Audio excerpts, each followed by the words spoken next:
बहुत स्वागत है आप सभी का। मैं हूं आपके साथ वक्ता दुबे। स्टेट बुलेटिन देख रहे हैं आप। शुरुआत झारखंड की खबरों के साथ करते हैं। जमीन घोटाले के मामले में ईडी ने झारखंड के सीएम हेमंत सोरेन को अपनी गिरफ्त में ले लिया है और उनकी पत्नी कल्पना सोरेन के नाम पर भाभी और भाई के विरोध के बाद सोरेन परिवार के वफादार चंपई सोरेन को महागठबंधन के विधायकों ने अपना नेता चुना है।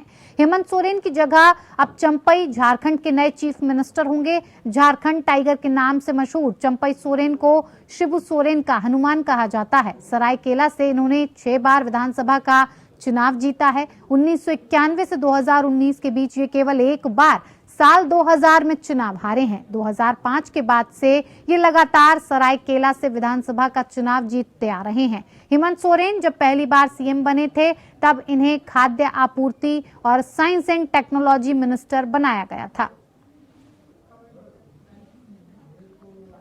तो आपको बता दें कि सोरेन परिवार के जो वफादार हैं चंपई सोरेन, उन्हें झारखंड का नया सीएम नियुक्त किया गया है। आपको बता दें कि झारखंड में लगातार इस बात को लेकर चर्चाएं बनी हुई हैं। तमाम तरीके की अटकलें लगाई जा रही थी कि हेमंत सोरेन को गिरफ्तार किया जा सकता है और हुआ भी वैसा ही। झारखंड में कुछ अलग ही तस्वीर देखने को मिली। चंपई सोरेन झारखंड के नए मुख्यमंत्री होंगे क्योंकि हेमंत सोरेन को ईडी ने पूछताछ के बाद अपनी गिरफ्त में ले लिया है और फिलहाल झारखंड के मुख्यमंत्री हेमंत सोरेन ने अपना इस्तीफा दे दिया है। आपको ये भी बता दें कि जो चंपई सोरेन हैं, इन्होंने सरायकेला से 6 बार विधानसभा का चुनाव भी जीता है और 1991 से 2019 के बीच ये केवल एक बार साल 2000 में चुनाव हारे हैं। 2005 के बाद से ये लगातार सरायकेला से विधानसभा का चुनाव जीतते चले आ रहे हैं। हेमंत सोरेन जब पहली बार सीएम बने थे तब इन्हें खाद्य आपूर्ति और साइंस एंड टेक्नोलॉजी मिनिस्टर बनाया गया था।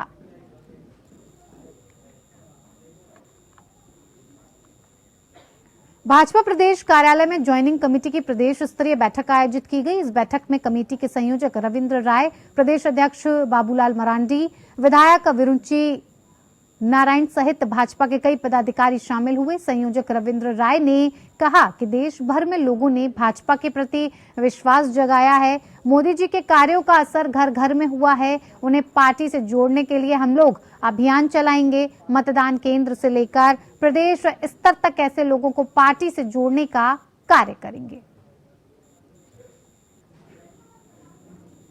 भाजपा के प्रति विश्वास रखते हैं, उनको हम भाजपा परिवार का सक्रिय सदस्य बनाना चाहते हैं और इसीलिए हमने ये तय किया है कि मतदान केंद्र से लेकर प्रदेश स्तर पर, जिला स्तर पर, मंडल स्तर पर और जिसको हम शक्ति केंद्र कहते हैं पंचायत, उसमें हर एक मतदान केंद्र के ऐसे महत्वपूर्ण लोग जो समाज के बीच जिनकी अहम भूमिका होती है।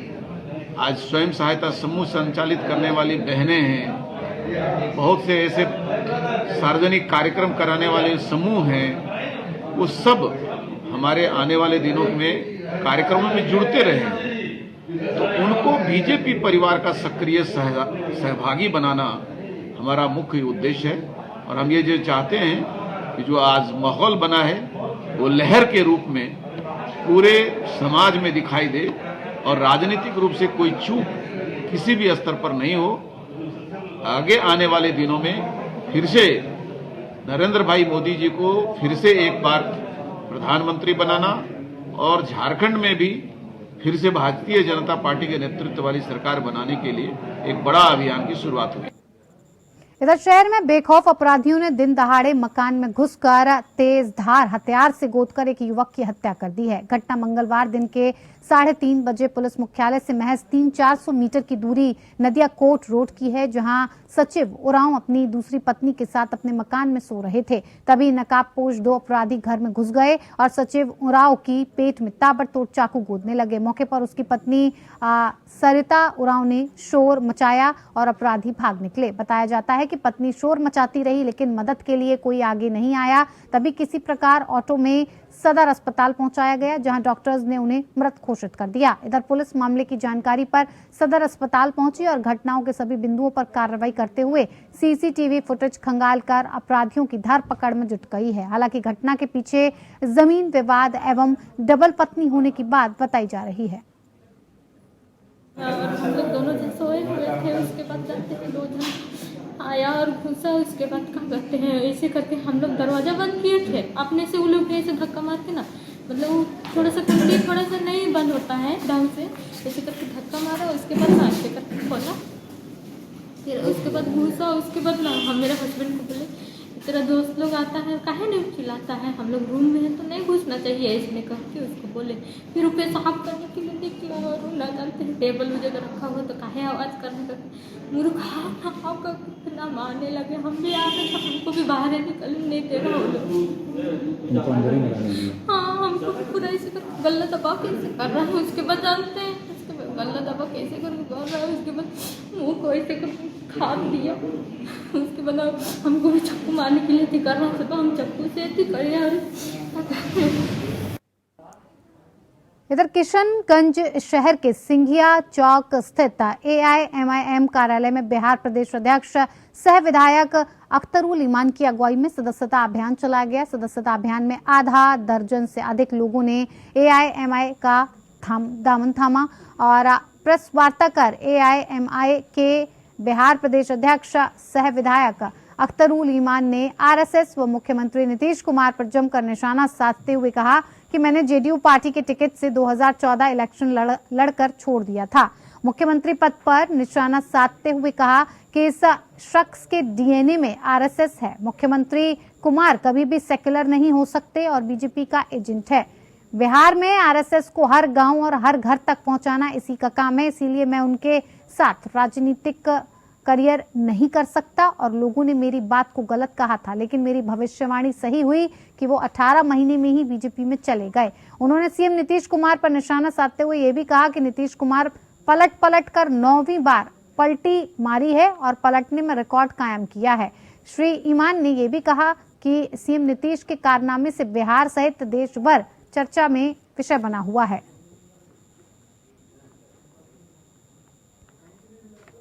बाबू हैं जो यहाँ पर पहले लोजपा में थे और उन्होंने सीमांचल में दलितों और पिछड़ों से अपना रिश्ता जोड़ा है और उसको टाउन सेक्रेटरी नगर सचिव का रबीउल बाबू को दिया गया है और राहुल बाबू को डिस्ट्रिक्ट वाइस प्रेसिडेंट बनाया गया है। हम उबैद आलम को जिला सचिव युवा का बनाया गया है। अरमान शेख को नगर सचिव बनाया गया है युवा का। और अमर आदम को, जिन लोगों ने अपने नए अज़्म और हौसले के साथ पार्टी का दामन थामा है, मैं उनको मुबारकबाद देता हूं और उम्मीद करता हूं कि वो पूरी करेंगे।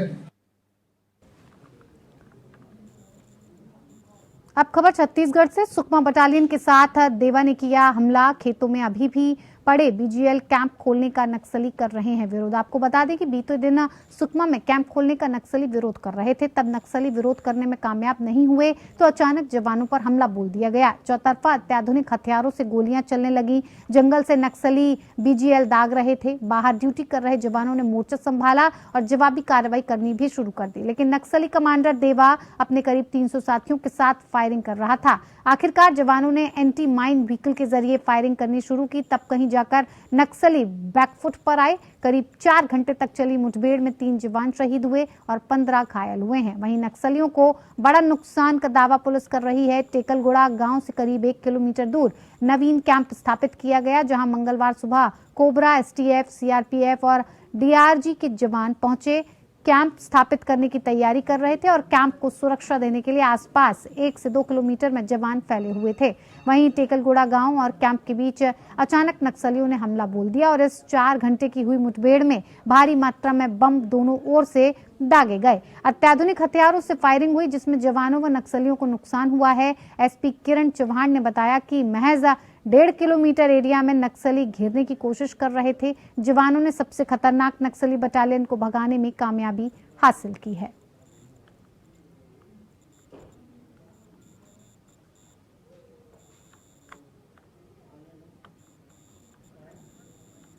उन्होंने दागे हैं और एक जो BGL है इतना लगभग 1 मीटर इतना एक BGL है, तो उससे 1000 BGL, उसके अलावा LMG स्नाइपर वेपन्स का भी इस्तेमाल किया उन लोगों ने। उसके अलावा AK-47 LMG इस तरह का अत्याधुनिक जो शस्त्र है उनका उन्होंने उपयोग किया है।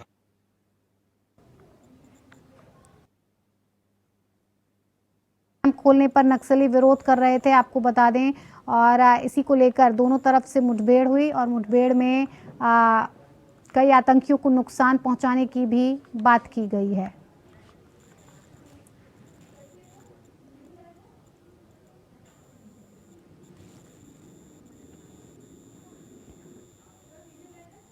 इधर राजनांदगांव कोतवाली थाना क्षेत्र के अंतर्गत 2 शातिर अपराधियों द्वारा ऑनलाइन सट्टे के लिए धोखाधड़ी कर एक दंपति का बैंक खाता खुलवाया गया और उस खाते के माध्यम से करोड़ों रुपए के लेन देन किए गए। मामले की जानकारी होने पर पीड़ित ने आरोपियों के खिलाफ थाने में शिकायत दर्ज कराई। राजनांदगांव शहर के पास गठोला निवासी 41 वर्षीय देवलाल साहू ने पुलिस थाने में एक रिपोर्ट दर्ज कराते हुए कहा कि उसे शासकीय योजनाओं का लाभ दिलाने का लालच देकर 18 वर्षीय विनायक साहू ने देवलाल और उनकी पत्नी पूर्णिमा का अलग अलग खाता केनरा बैंक में खुलवा दिया।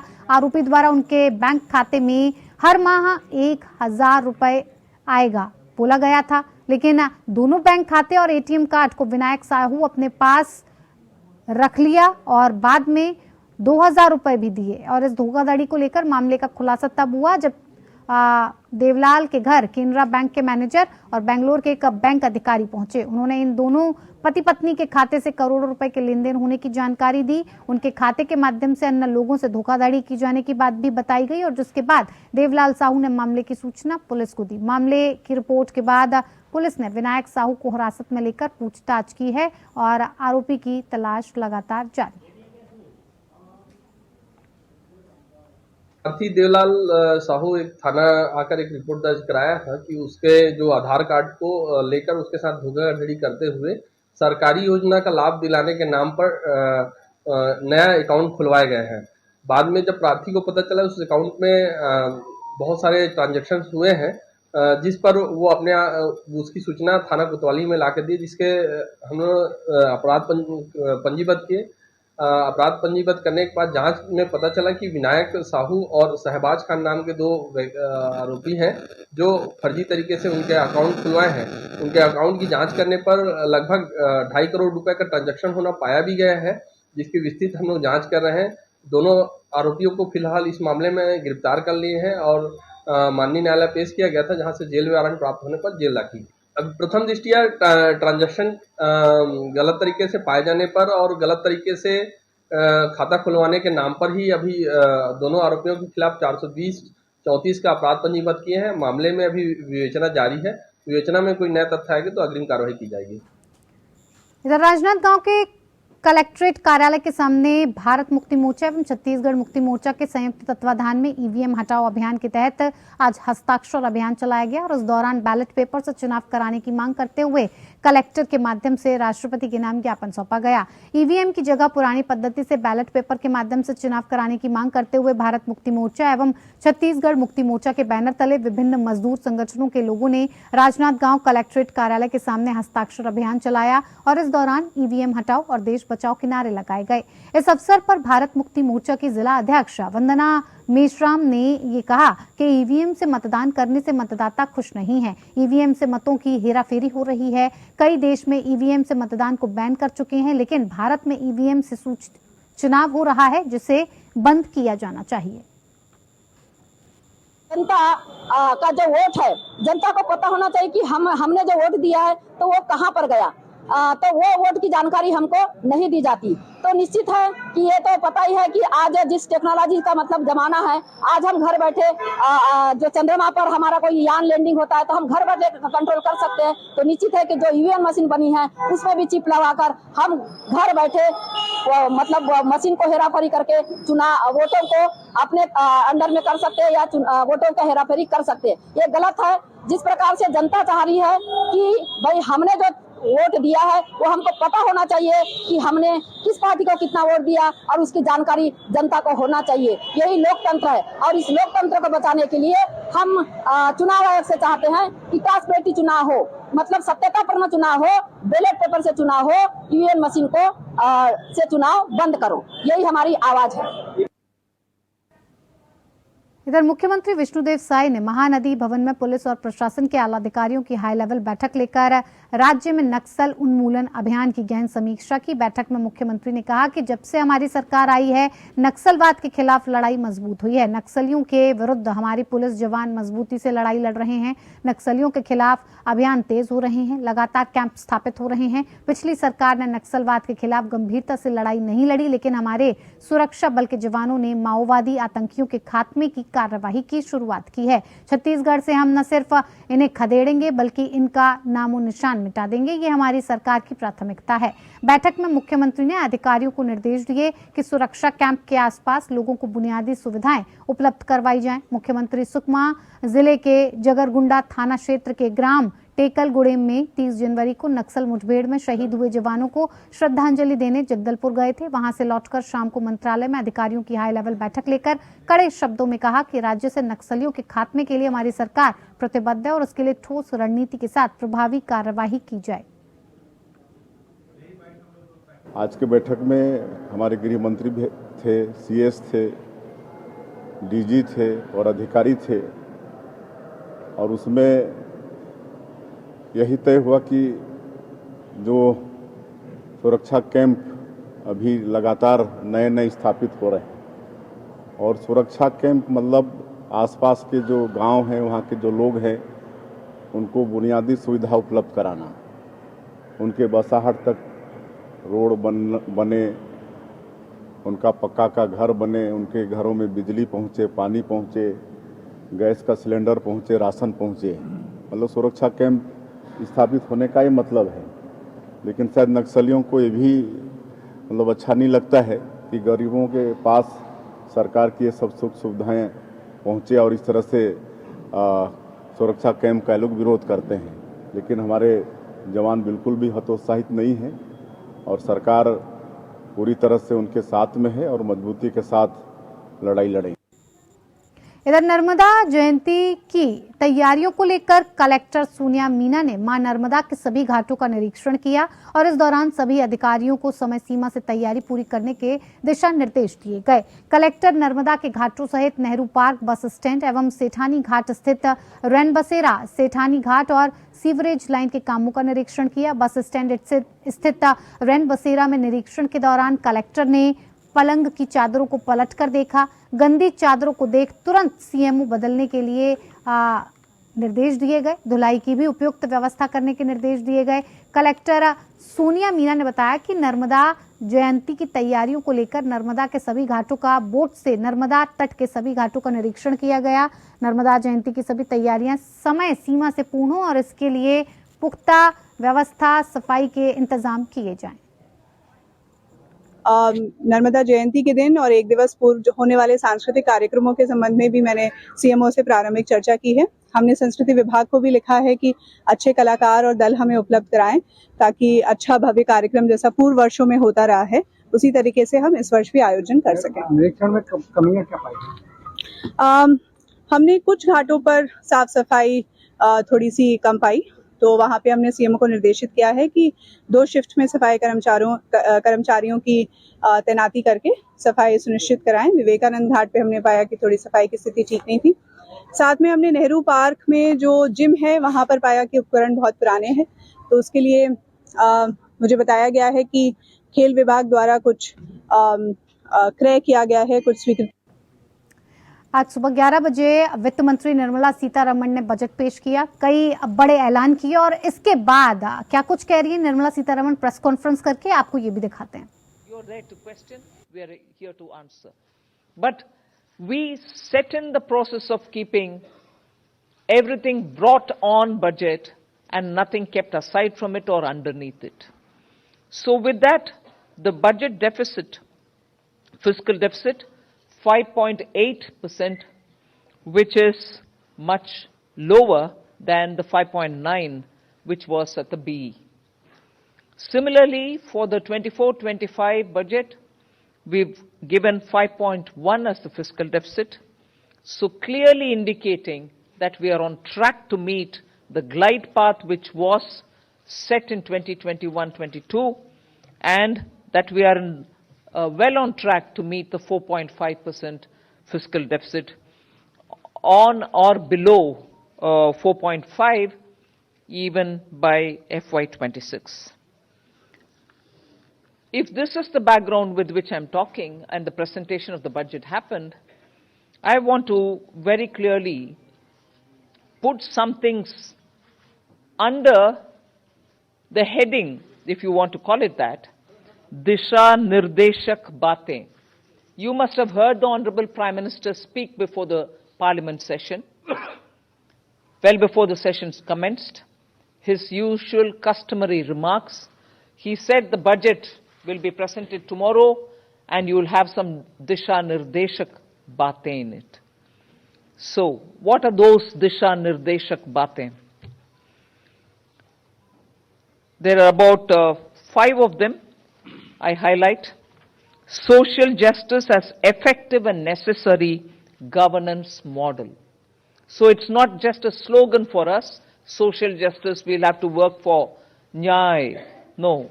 We've shown you that it is a governance model and a successful one at that. So social justice as an effective and governance, necessarily a governance model.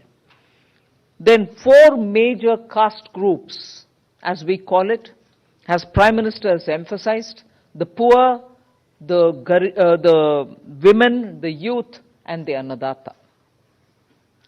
So, Disha Nirdeshak Baatein, you have the second point.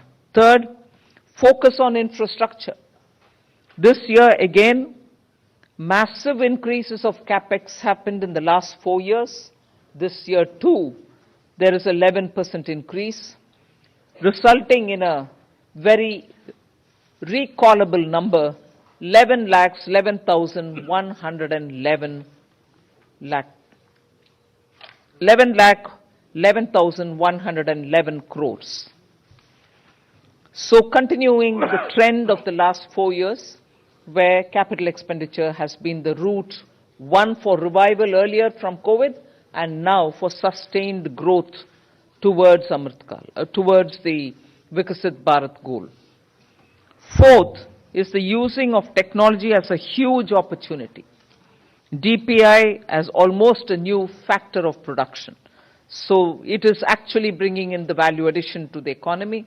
It is facilitating every sector to bring in the value addition which is so required and improves on our productivity. And the last Disha Nirdeshak Baatein is high-powered committee for extensive consideration of challenges arising from population growth and demographic challenges. So if these are Disha Nirdeshak Baatein, what were the major announcements? I'll recall very quickly 12 of them. I'm not spending any time except for reading out what those 12 are. 2 crore more homes under the PM Awas Yojana. We already completed nearly the 3 crore. Housing for middle class. Rooftop solar for at least 300 units of power generation every month, which will be muft bijli for the households. There will be some assistance and some kind of a funding which will be extended. So you're generating renewable energy, providing the renewable energy generators the free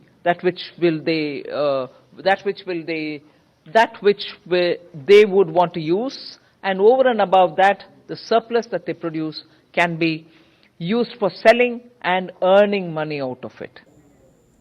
तो सीधी तस्वीरें आपको दिखा रहे थे जहां पर वित्त मंत्री निर्मला सीतारमण प्रेस कॉन्फ्रेंस करती हुई नजर आ रही थी और उन बातों को रखती हुई नजर आ रही थी जो कि आज 11 बजे उन्होंने अपनी लाल किताब से जिस तरह से पूरे बजट को सदन के पटल पर रखा और जितनी भी योजनाएं थी, जितने भी बड़े ऐलान किए गए थे, इंफ्रास्ट्रक्चर से लेकर तमाम लोगों को घर की सुविधाएं और मध्यम वर्ग के लिए जिस तरह से घर प्रोवाइड कराने की जो स्कीम लेकर आने की बात सरकार ने कही है, यही सारी बातें प्रेस कॉन्फ्रेंस करके एक बार वित्त मंत्री निर्मला सीतारमण सबके सामने रख रही थी। तो फिलहाल इस बुलेटिन में इतना ही। नमस्कार।